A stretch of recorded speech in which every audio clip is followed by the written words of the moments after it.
శ్రీ గురుభ్యో నమః. శ్రీ గణేష్ అన్మ శ్రీమాత్రే నమః. నమస్కారం అండి అందరికీ. Welcome to my YouTube channel Shri Manju spiritual. మనం లలితా సహస్రనామ స్తోత్రనామాలకు పదార్థాలు తెలుసుకుంటున్నాం కదా, శ్రీమాత్రే నమః. కానీ అంతకంటే ముందుగా మీరు కనుక మన ఛానల్ని మొదటిసారి చూసి ఉంటే తప్పకుండా ఒక లైక్ ఇవ్వండి, షేర్ చేయండి, నచ్చితే సబ్స్క్రైబ్ చేసుకోండి, కామెంట్ పెట్టండి.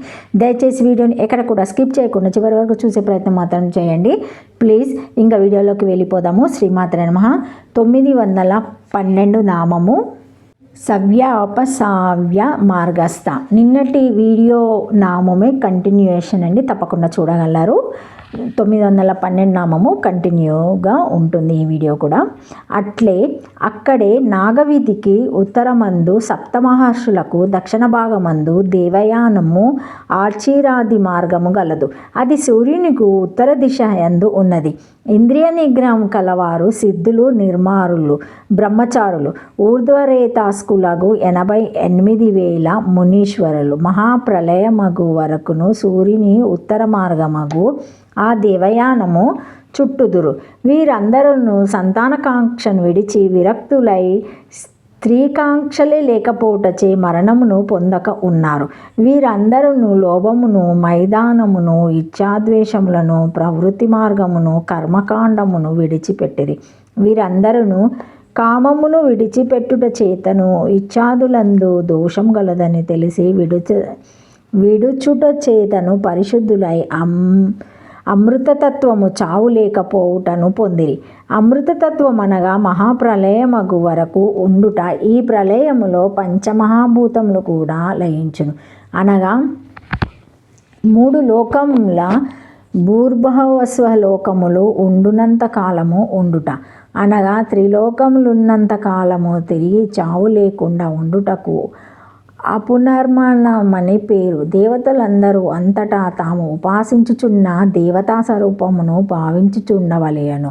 ఆయా కర్మాంగ దేవతల పదమున అనుసరించిన తర్వాత వానికి విశేషముగా తాను ఉపాసించు దేవతావాచకము పదమును ఉచ్చరించవలెను.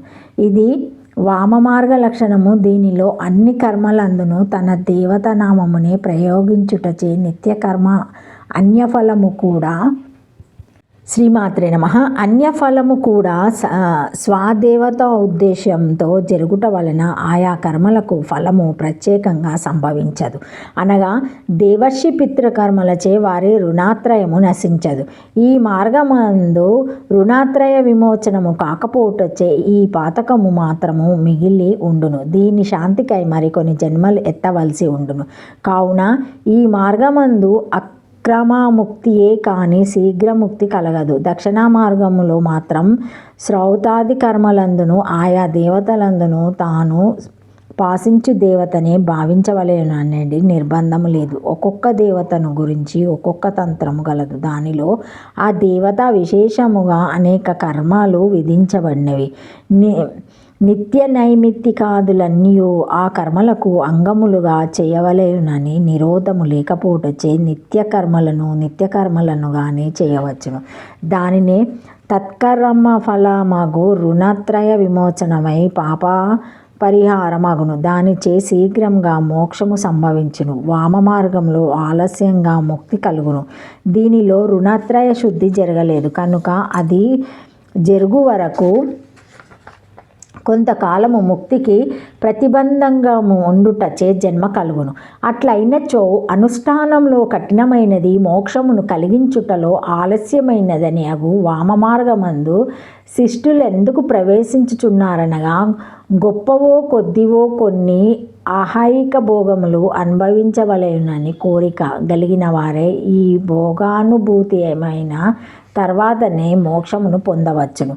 ఆలస్యమైనను సహించుకొందునను దృష్టి గల వాటిపై శిష్టులు 2 విధములుగా ఉన్నారు. వారిలో భుక్తి విషయ భోగము ముక్తులు రెండును కావలేనని కోరువారు వైవాహిక శిష్టులు. వారి ప్రవృత్తి రెండింటిని కోరుచున్నానే ఉండునని నిరక్త శిష్టుల విషయ భోగములందు ఆసక్తి లేని వారై క్రమం ముక్తిని సహించలేని వారై శీఘ్ర ముక్తికై దక్షిణ మార్గమందు ప్రవేశించుచున్నారు. ఇది సారాంశం. ఇదంతయు కాళికా పురాణమునందు విపులంగా చెప్పబడినది. అక్కడ సకల దేవి మంత్రములందును వైదిక మంత్రములందును త్రిపుర భైరవిని భావింపవలెనను. అదిగాక వేద మంత్రములందు దేవతానామములను చెప్పవలసి వచ్చినచో అంతటా ఆ దేవతానామములకు విశేషంగా భైరవి పదమును ప్రయోగింపవలయును. విశేషణములు లేకుండా కేవల దేవతనామములు ఉచ్చరింపకూడదు.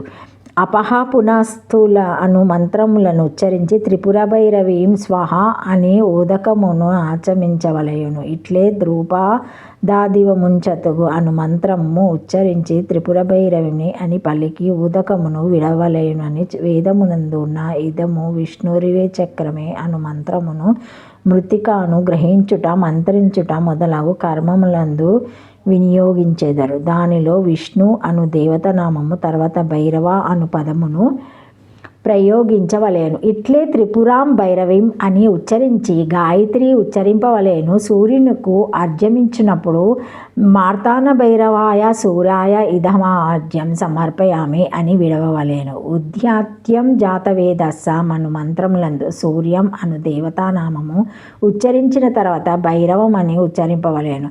తర్పణంలో కూడా బ్రహ్మభైరవం తర్పయామి అని చెప్పవలేను. పితృతర్పణమునందు స్వాపితాతరం భైరవం తర్పయామి అని చెప్పవలేను. ఇట్లే తాప్యాత్తం పితా భైరవ అని చెప్పవలేను. తర్పణములో నామాదులకు ముందు పూర్వమున త్రిపురం అని విశేషణమును చెప్పవలెను. జ్యోతిష్ఠాహమము అశ్వమేధహమనమగు వాని యందు ఎక్కడ పూజింపవలసి వచ్చినను భైరవ రూపముతోనూ స్త్రీ దేవతలను పూజింపవలెనచో భైరవి రూపంతోనూ పూజించవలేను. స్త్రీ దేవతలను పూజింపవలసినచో భైరవి రూపంతోనూ పూజించవలెను. ఈ విధంగా వామ మార్గమున త్రిపుర భైరవిని పూజింపవలెచు. శ్రీ త్రిపుర భైరవి దేవిన